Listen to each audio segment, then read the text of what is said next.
Hello students, welcome to Science Revision. In this video, we are discussing the unit electricity and magnetism. In the last video, we discussed about electricity, and in this video, we will discuss about magnetism. Magnets are the substances which attract objects made up of certain materials such as iron, nickel, cobalt.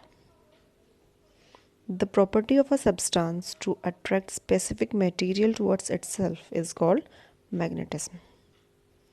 So, there are two types of materials, magnetic and non-magnetic. The materials which are attracted by a magnet are called magnetic materials, and those materials which are not attracted by a magnet are called non-magnetic materials. Let us have a look at magnetic and non-magnetic materials.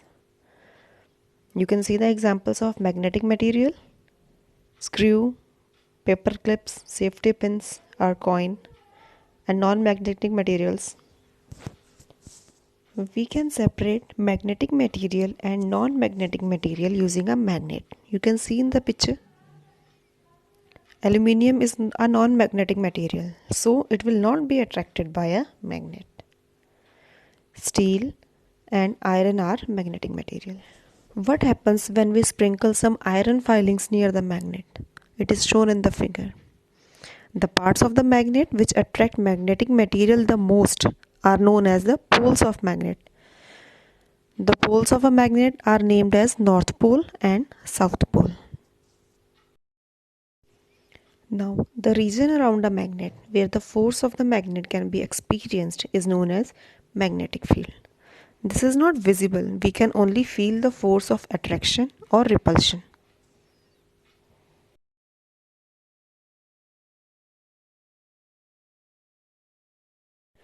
Magnetic field is represented in the form of magnetic field lines or magnetic lines of force.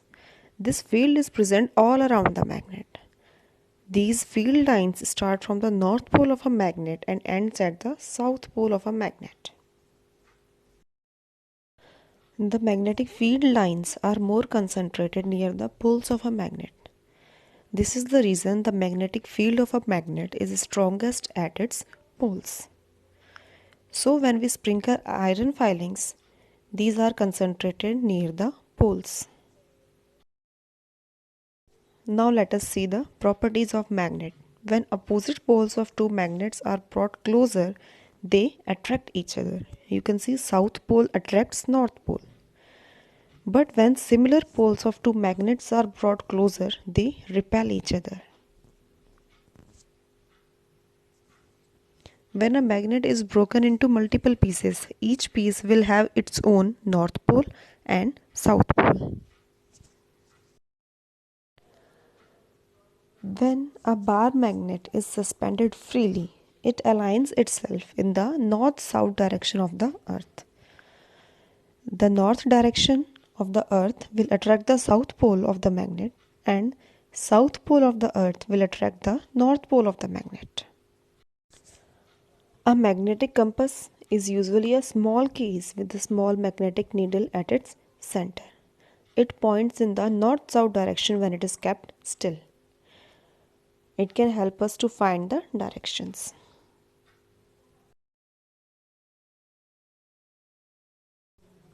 Magnetization. It is the process of making a temporary magnet out of an object.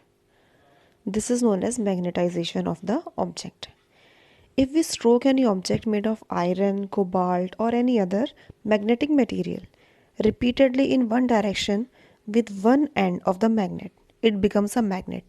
This process is known as stroking method. While stroking, the pole of the magnet and the direction of movement should not change. The uses of magnets. Magnets are used in ATM cards, credit cards, and identity cards. They are also used to separate iron from waste materials. Magnets are used in electric motors and fans. They are also used in MRI machines in hospitals. A magnet can lose its properties if we do the following things. if we heat the magnet, or if we drop the magnet from a height, or if we hit a magnet with a hard object such as hammer. So to retain the magnetism, we have to protect the magnet.